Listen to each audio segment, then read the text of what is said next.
નમસ્કાર. ચાલો આજે વાત કરીએ એક એવા ટૂલની જે કોઈ પણ વર્કશોપમાં હોવું જ જોઈએ. હા, હું વાત કરી રહ્યો છું ફાઇલની, એટલે કે રેતીની. આજે આપણે જાણીશું કે કયા કામ માટે કઈ ફાઇલ વાપરવી. તો ચાલો શરૂ કરીએ. તો વિચારો જોઈએ, એવું કયું હેન્ડ ટૂલ છે જે વગર વર્કશોપનું કામ જ ન ચાલે, જેનાથી કામમાં પરફેક્ટ ફિનિશિંગ આવે છે, ચોકસાઈ આવે છે? કોઈ અંદાજ છે? તો આજે આપણે શું જોવાના છીએ? સૌથી પહેલાં ફાઇલ શું છે એ સમજીશું. પછી જોઈશું સપાટીઓ માટે કઈ ફાઇલ્સ છે, ખૂણા અને વળાંક માટે કઈ, અને છેલ્લે એકદમ બારીક કામ માટે કઈ ફાઇલ્સ વપરાય છે. અંતમાં બધું જ ટૂંકમાં સમજી લઈશું. ચાલો તો સૌથી પહેલા વિભાગથી શરૂઆત કરીએ. ફાઇલનો પરિચય, એટલે કે આ ટૂલ અસલમાં છે શું અને તેના મૂળભૂત સિદ્ધાંતો શું છે. તો ફાઇલ એટલે કે રેતી છે શું? સાવ સાદી ભાષામાં કહીએ તો આ એક હેન્ડ કટિંગ ટૂલ છે. એની સપાટી પર ઘણા બધા નાના દાંતા હોય છે. જ્યારે આપણે એને કોઈ વર્કપીસ પર ઘસીએ છીએ ત્યારે એ વધારાનું મટીરિયલ કાઢી નાખે છે. અને એનો મુખ્ય હેતુ છે ફિનિશિંગ, એકદમ સુમાળી સપાટી મેળવવા માટે.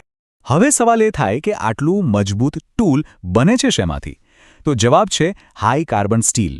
અને એટલે જ એમાં એટલી કઠણાઈ હોય છે કે એ બીજી ધાતુઓ પર પણ સરળતાથી કામ કરી શકે છે. ચાલો હવે આગળ વધીએ અને વાત કરીએ એ ફાઇલ્સની જેનો ઉપયોગ સૌથી વધુ થાય છે, એટલે કે ચપટી સપાટીઓ માટે. આને ટૂલબોક્સના વર્કહોર્સ પણ કહી શકાય. આ છે ફ્લેટ ફાઇલ, સૌથી કોમન ફાઇલ. એનો ક્રોસ સેક્શન જુઓ, લંબચોરસ છે, રાઈટ? અને એની પહોળાઈ આગળ જતાં થોડી ઓછી થાય છે. એને જ ટેપર કહેવાય. માર્કેટમાં આ સામાન્ય રીતે 4 થી 16 ઇંચની લંબાઈમાં મળે છે. અને હા, એનો મુખ્ય ઉપયોગ છે કોઈપણ સપાટી પર ફાઇલિંગ કરવાનું. હવે ફ્લેટ ફાઇલ અને હેન્ડ ફાઇલ, આ બંનેમાં લોકો બહુ કન્ફ્યુઝ થાય છે. ચાલો તફાવત સમજીએ. ફ્લેટ ફાઇલમાં આપણે જોયું કે એ ટેપરવાળી હોય છે અને એની ચારેય બાજુ દાંતા હોય છે. પણ હેન્ડ ફાઇલ એની પહોળાઈ એકસરખી, એટલે કે પેરેલલ હોય છે. અને સૌથી મોટો ફરક, એની એક બાજુ પર દાંતા હોતા નથી, જેને સેફ એજ કહેવાય છે. આ પોઈન્ટ ખાસ યાદ રાખવા જેવો છે. તો આ સેફ એજનો ફાયદો શું છે? કલ્પના કરો કે કોઈ અંદરના 90 ડિગ્રીના ખૂણા પર ફાઇલિંગ કરી રહ્યા છો. જો સેફ એજ હોય તો એ બાજુની સપાટીને ઘસારાથી બચાવે છે. એના પર કોઈ નિશાન નથી પડતા. આ જ કારણથી હેન્ડ ફાઇલને સેફ એજ ફાઇલ તરીકે પણ ઓળખવામાં આવે છે. બહુ કામની વસ્તુ છે. ઓકે, તો સપાટીઓનું કામ તો પત્યું, પણ દરેક વર્કપીસ સીધું તો નથી હોતું ને? તો હવે વાત કરીએ ખૂણા અને વળાંક માટેની ખાસ ફાઇલ્સની. 60 ડિગ્રી, બસ આ એક આંકડો યાદ રાખો. આ છે ટ્રાયેન્ગ્યુલર ફાઇલની ઓળખ. એનો ક્રોસ સેક્શન એકદમ 60 ડિગ્રીનો સમભુજ ત્રિકોણ હોય છે. અને આ ખાસ આકારને કારણે જ એ વી શેપના સ્લોટ, તીક્ષ્ણ ખૂણા અને હા, કરવતના દાંતાને ધાર કાઢવા માટે એકદમ પરફેક્ટ છે.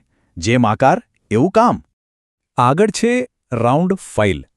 નામ જ કહે છે કે એનો આકાર ગોળ હોય છે. એનો ઉપયોગ સિમ્પલ છે.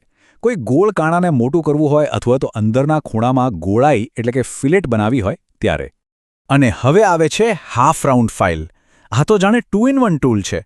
એની એક બાજુ જુઓ, એકદમ સપાટ છે, જે ફ્લેટ ફાઇલિંગ માટે કામ આવે. અને બીજી બાજુ એ અડધી ગોળ છે. એનો ઉપયોગ અંદરની વળાંકવાળી સપાટીઓ અને મોટા કાણાની ધાર સાફ કરવા માટે થાય છે. સારું, તો મોટાભાગનું કામ તો થઈ ગયું, પણ હવે વાત કરીએ એવા કામની જ્યાં એકદમ ચોકસાઈ અને બારીકાઈની જરૂર પડે. આ છે બારીક અને વિશેષ કામ માટેની ફાઇલ્સ. આને જુઓ, આ છે નાઇફ એજ ફાઇલ. એનો આકાર બિલકુલ ચપ્પુની ધાર જેવો છે, ખરો ને? અને આ જ કારણે એ એવી જગ્યાએ પહોંચી શકે છે જ્યાં બીજી કોઈ ફાઇલ ન પહોંચી શકે. જેમ કે સાવ સાંકડા ખાંચા કે પછી 60 ડિગ્રીથી પણ નાનો ખૂણા. ઉદાહરણ તરીકે તાળાની ચાવીમાં જે ખાંચા હોય છે એવા કામ માટે. અને હવે વાત કરીએ નીડલ ફાઇલ્સની. ફાઇલ્સ એટલા માટે કેમ કે આ ક્યારેય એકલી નથી આવતી. એ હંમેશા એક સેટમાં જ આવે છે.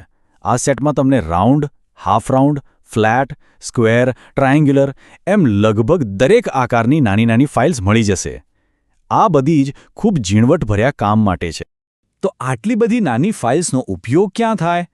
એવી જગ્યાએ જ્યાં માઇક્રો લેવલની ચોકસાઈ જોઈએ, જેમ કે જ્વેલરી બનાવવામાં, કોતરણીના કામમાં અથવા તો કોઈ ખૂબ જ ડિટેલ્ડ મોડેલ બનાવવામાં.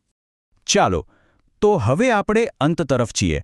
આ બધી માહિતીનો સાર શું છે? એ જ કે સાચા કામ માટે સાચી ફાઇલની પસંદગી કરવી કેટલી જરૂરી છે.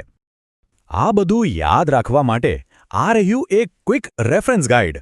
એક નજરમાં જોઈ લો.